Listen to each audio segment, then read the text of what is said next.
Hello, I'm back.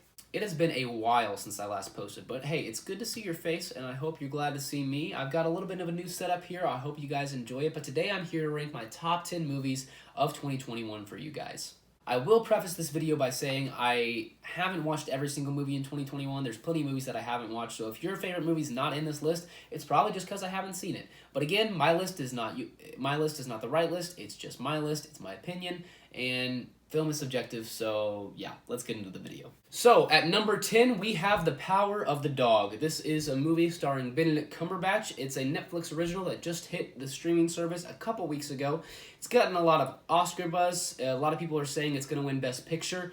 But this was a really good movie. Obviously, it's in my top 10, so it's going to be a favorite of mine.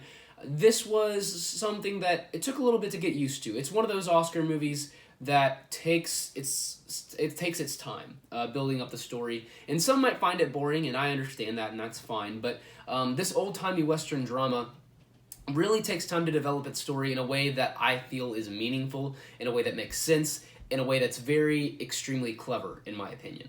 The relationship that builds between Benedict Cumberbatch's character and then all of the other people around him, because he gets grumpy when his brother brings a wife and kid back to the ranch, and he doesn't want to associate with them. He doesn't want to have people interrupting his life as it is now. And so as you see him interacting with all these individuals, he really is a terrible, terrible person. But over time, you kind of see why he's kind of acting this way, and you get more background about him, and you get more background about the people that are coming into his life, and they all kind of mold together in a very interesting way that I feel was very cohesive, and something that I felt satisfied with by the end of the viewing experience. I will say, it started a little bit rough for me, but it really picked up its pace towards the end, and I feel like it's only going to get better on a rewatch. Alright, number 9. If you've been watching my videos for a while, then you might be familiar with this movie. It's called Gunpowder Milkshake. This is another Netflix original that came out back in July. It was my favorite movie of the month that I watched then. It's a little bit down the list since then, but I mean, I still love this movie. There's a reason it's in my top 10. It deserves to be in my top 10, even though some other people don't think it does. Because apparently this movie has like a 6 on IMDb, possibly lower. I haven't checked in a while, but I think last time it might have had below a 6. That's a problem, because this is a good movie. I can understand why people think it's silly and stupid, and that's fine. But I love silly and stupid, okay? It's like John Wick, but it's an all-female-led John Wick with Karen Gillan starring. I think I already said that. But it's got a lot of bloody action. It's got a lot of great music, great vibes, great comedy, and it's just a fun time, man. If you were looking for a movie to just sit down and just have a blast with from start to finish, Gunpowder Milkshake is the one for you. I mean, just think of the title. The title sounds like a birthday party. When you think of like watching the movie, it's Gunpowder Milkshake. That's a cool title. That's the only reason that I watched it to begin with, to be frank with you. I really like the title. But it's a great movie. So if you don't know what it is, maybe you want to check it out, maybe you don't. But that is my number 9 film of 2021. Alright, number 8, we have Cruella. If you know me even a little bit, you know that I love Emma Stone. I love every movie she's in. I think she's a great actress, and there's no exception here. I think she absolutely kills it as Cruella. She was born to play this role. She does a great job, as well as several of the other actors here. Some people were a little bit disappointed by this film because it wasn't exactly what they were expecting. But even though this wasn't exactly what I was expecting either, I still think they did a good job at how they executed the movie, even if it wasn't what I was thinking they were gonna do with it. The music in here, the score is awesome. The makeup and hairstyling, don't even get me started. It's amazing. It better get an Oscar nomination because it totally deserves it. And just everything about this movie just screams kind of like punk. And it's just really, really, really cool to see a movie like this come out in 2020 or 2021 as a background story to a Disney villain. It's just really cool in my opinion. I thought they did a great job with this movie. I'm super excited for the sequel, and that is my number 8. At number 7, we have A Quiet Place Part 2. Now, I'm a huge fan of the first Quiet Place movie, and I was super looking forward to this one. I will say I'm not as big of a fan of this one as I am the first, but that doesn't mean I don't like this movie because I love it. I'm a huge fan of Emily Blunt, and I love her in this movie, but the kids really get their time to shine here, and I really like that. A lot of people really didn't understand why they had to make a sequel to this. They really didn't need to make a sequel to A Quiet Place, but I'm glad they did, because they proved to us through this movie why a sequel needed to be made, because there was more stories to tell, and they did a great job with telling those stories. They're planning on making a spin-off movie or possibly a sequel, although this time John Krasinski probably won't be directing, so I'm interested to see how that goes. But he does a great job again directing here. I really hope he goes to direct future projects, because he really does have a talent as a director. The horror here and the scariness of it isn't exactly up to par with A Quiet Place Part 1, but I still vastly enjoyed this movie. I thought it was a super fun time to go to the theaters and check it out. But yeah, that's my number 7. Alright, at number 6 we have Tick, Tick, Boom. Now this is another Netflix original movie that came out recently, starring Andrew Garfield playing Jonathan Larson. If you aren't familiar with Jonathan Larson, he is the guy who wrote and composed the Broadway musical Rent, a very famous staple among theater nerds, but he also composed this little musical early on in his life, and it is an autobiographical musical, so this movie is also doubles as a movie musical and a biopic because it's about the life of Jonathan Larson. Lin-Manuel Miranda directs this movie in his first directorial debut, and I think he knocks it out of the park. I'm looking forward to the other movies that he directs because he does a great job here. Andrew Garfield knocks it out of the park as Jonathan Larson. He's an amazing actor, and there's no exception here. It's awesome to see that he can actually sing, too, on top of everything else, because he's a legitimately good singer in this movie. The songs are amazing. I love the songs. They might not be as catchy to some as some other Broadway musicals like Hamilton and stuff, but I think they're still fantastic. And overall, this is just an awesome movie that I definitely recommend if you're a musical fan. Alright, at number 5, I've got a movie that most of you guys probably have in your top 10. A lot of you guys probably have it as your favorite movie of the year. But at number 5, I have Spider-Man No Way Home.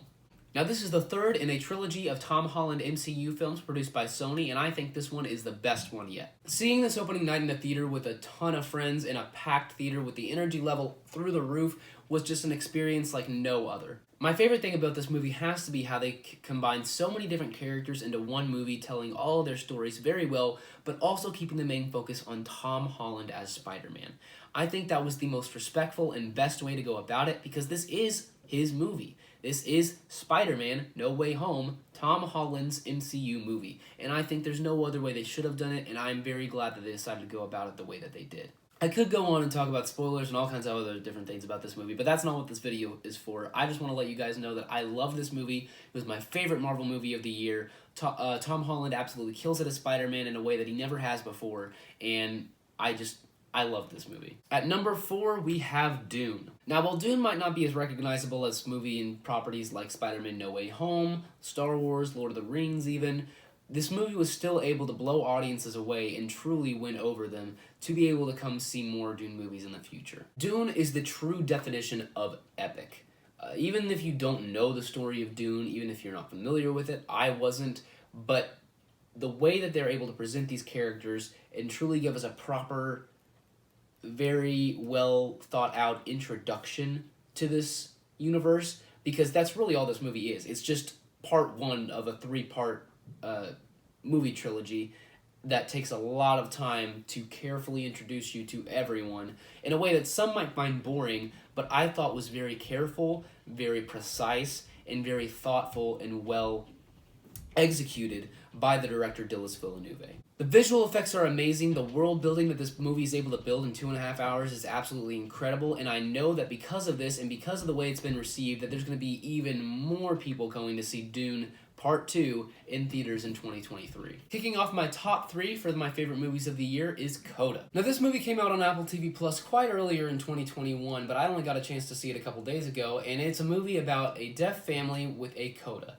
Coda means child of deaf adults. So we see a protagonist and a girl here. She has a family of deaf people. Her brother's deaf, her mother and father are deaf, and she's just grown up life this way, and the movie really explores what life as a coda is like. While there are some valid criticisms of the movie, Coda absolutely won me over and stole my heart from the minute I started watching. They got actual deaf people to be able to play the role of her deaf family, and they absolutely just knock it out of the park with their charisma, their character, and you really fall in love with everybody in this movie. Troy Kotsur specifically in this movie playing Ruby's dad is absolutely phenomenal. I have no doubt he's going to get the supporting actor win at the Oscars this year, and he totally deserves it. He makes every scene he's in better and more memorable because he's in it and because he's such a great actor, and I can't wait to see what he does in the future.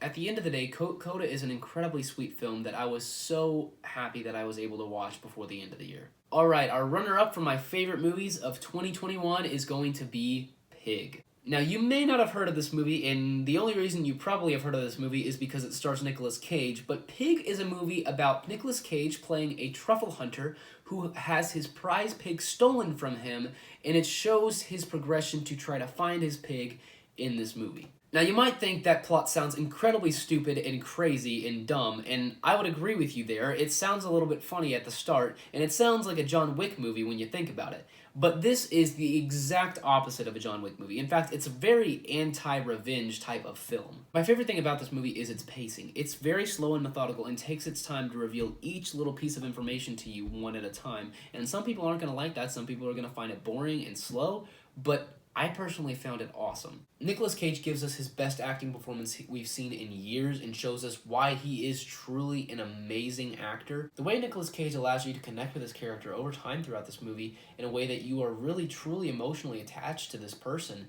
is just really great. Pig was one of the biggest surprises of the year for me. I was not expecting to love this movie as much as I did, but I personally think it's one of the best of the year. Alright, last but not least, my number one movie of the year, Mitchells vs. the Machines.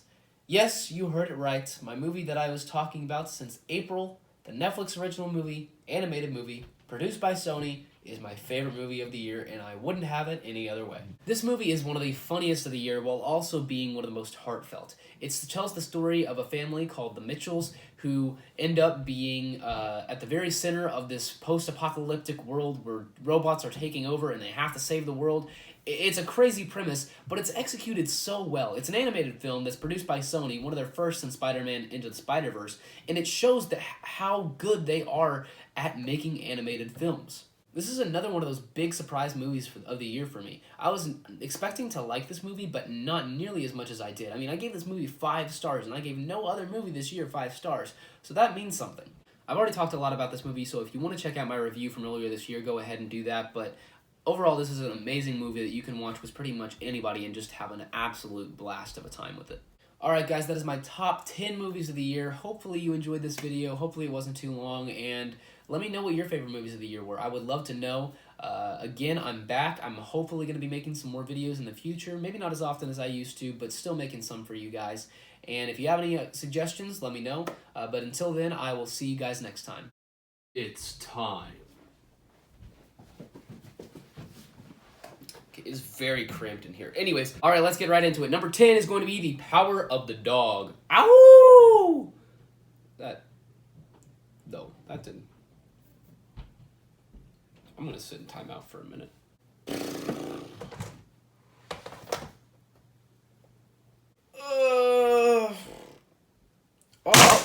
Oh dear.